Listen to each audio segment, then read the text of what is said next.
योगी जी के खिलाफ मुगल लड़े थे।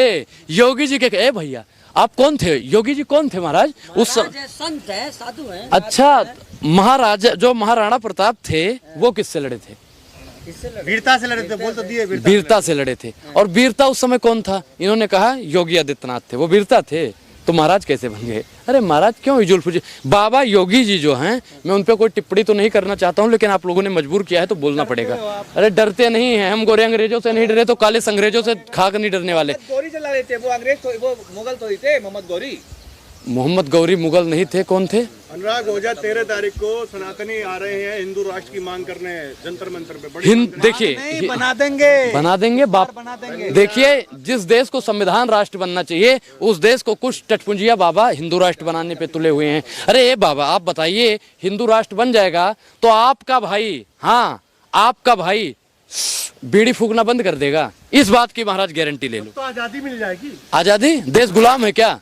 देश गुलाम है? फूकने की आजादी मिल जाएगी। फूकने की आजादी? अच्छा धीरेन्द्र, सुनिए धीरेन्द्र शास्त्री क्या कह रहा है कि हिंदू राष्ट्र बनाएंगे, आप मुझे खून दो मैं तुम्हें हिंदू राष्ट्र दूंगा। तो एक चीज बताइए, अगर हम अपना खून दे देंगे तो आप अपने भाई का बीड़ी पीना छुड़वा दो। अगर उन्होंने कहा तुम मुझे खून दो मैं तुम्हें हिंदू राष्ट्र, साथ दो। साथ कैसे देंगे भैया? साथ तो दिए हैं ना। लो जी हाथ लो, हाथ लो, हाथ लो, देखो ना हाथ में क्या है, हाथ देखना। मैं क्या कह रहा हूँ, इस देश में अगर संविधान में गजवा हिंद लिखा है तो बना दीजिए। अगर इस देश में दिक्कत क्यों है? दिक्कत क्या है? मुझे देखिए, सनातनी और सरकारी हिंदू में दोनों में फर्क है। सरकारी हिंदू जो होते हैं वो भारतीय जनता पार्टी के लिए मुंह से गोबर निकालने का काम करते हैं, और जो सनातनी हिंदू है, मैंने बोला, मैंने साधु संत को बोला आप सरकारी हिंदू तो नहीं हो। ए भैया इन्होंने साधु संतों का अपमान किया है। ऐसे पत्रकारों की 3 दवाई, जूता चप्पल और कुटाई।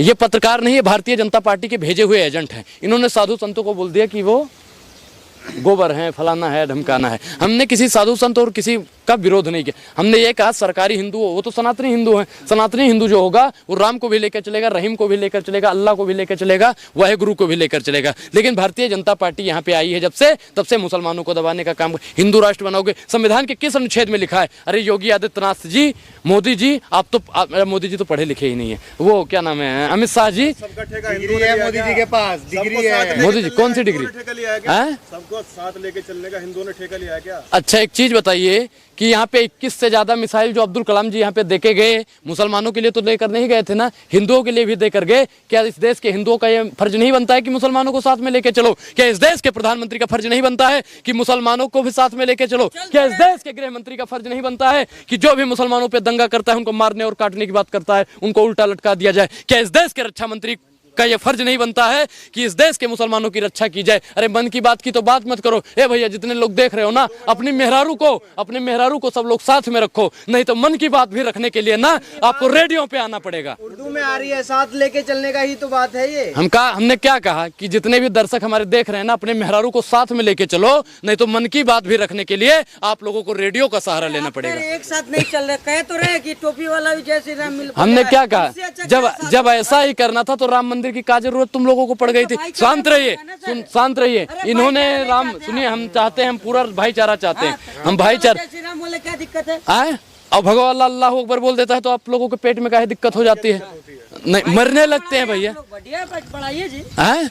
भाईचारा बढ़ना चाहिए ना। लेकिन भारतीय जनता पार्टी जो की सरकार जो है और उनके नफरती चिंटू जो है, आरएसएस वाले हैं, जो बजरंग दल वाले हैं, वो कभी नहीं चाहते हैं कि इस देश में अमन फैले। माननीय प्रधानमंत्री जी कहते हैं कि इस्लाम का मतलब होता है अमन, इस्लाम का मतलब होता है भाईचारा, इस्लाम का मतलब होता है प्यार। और लेकिन उनके द्वारा जो उनके तथकथित बयान दिए जाते हैं उनके एजेंटों के द्वारा, आपको याद होगा कि माननीय प्रधानमंत्री ने जैसे ही बताया कि इस्लाम का मतलब अमन होता है, वो कनमा ऐसे करने वाला वो आ जाता है, कहता है कि इस्लाम नमाज पढ़ो 5 वक्त की, कुछ भी करो। अरे भैया कहाँ पे कुरान में लिखा हुआ है ऐसी बात? यहाँ पे कई, सुनिए शांत रहिए, अरे उस लाला हरामदेव की बात मत करिए। यहाँ पे कई मुसलमान पत्रकार भाई भी खड़े हुए हैं, आप लोगों ने कुरान भी पढ़ी होगी, हदीस भी पढ़ी होगी, उसमें कहाँ किस पेज में लिखा हुआ है कि कुरान पढ़ने के बाद और हदीस पढ़ने के बाद और नमाज पढ़ने के बाद कुछ भी करो, ये आज़ादी अल्लाह दे देता है? कहीं नहीं लिखा है। अरे एक चीज बताइए कि राम भी कहता है और अल्लाह भी कहता है, वाहेगुरु भी कहता है कि कितना भी पाप कर लो, कितना भी गलत काम कर लो, अगर भगवान से माफी मांगोगे तो माफ कर देगा। वो चाहे अल्लाह हो, चाहे राम हो, चाहे वाहेगुरु हो, चाहे बाइबल, कोई भी हो। अगर हम गलती के, सुनिए, काफिरों के मारने की बात, काफिर को कौन मारने की बात करता है? काफिर को कौन मारने की बात करता मुसलमान है? अरे कोई मुसलमान, भैया मैं मुसलमानों के बीच में ज्यादा रहता हूँ, मुझे तो आज तक किसी मुसलमान ने बे कह के भी बात नहीं की, और आप लोग मारने और खतना हुआ है क्या? हाँ? नहीं, मेरा कोई खतना नहीं हुआ, मैं सनातनी हिंदू हूँ और मैं इस्लाम को और सनातन को दोनों को साथ लेके चलता हूँ, तो खतना कराने की कोई जरूरत ही नहीं। जो भाईचारों के लेके चलता है, मुसलमान है आप क्या? मैं सनातनी हिंदू हूँ। अगर आप सनातनी मुसलमान हैं तो आपका स्वागत है। हिंदू जाग उठा है। हिंदू सोया हुआ था, हिंदू जब सोया हुआ था तब भैया हिंदू सुरक्षित था, हिंदू जब से जाग गया तब से हिंदू खतरे में हो गया है। तो आपको जितने भी हिंदू भाई भी देख रहे होंगे उनसे हम कहना चाहते हैं, इससे बढ़िया तो पूर्ववर्ती सरकार थी जिसमें भैया वो खतरे में थे। हम ऐसा नहीं कहना चाहते हैं, मुसलमान कोई कांग्रेस की भी सरकार में खतरे में नहीं था, लेकिन भारतीय जनता पार्टी की सरकार में, अगर भारतीय जनता पार्टी हिंदूवादी सरकार है और फिर भी हिंदू खतरे में है, तो एक मौलाना को प्रधानमंत्री बना देना चाहिए ताकि हर एक हिंदू सुरक्षित हो। कौन हो वैसी?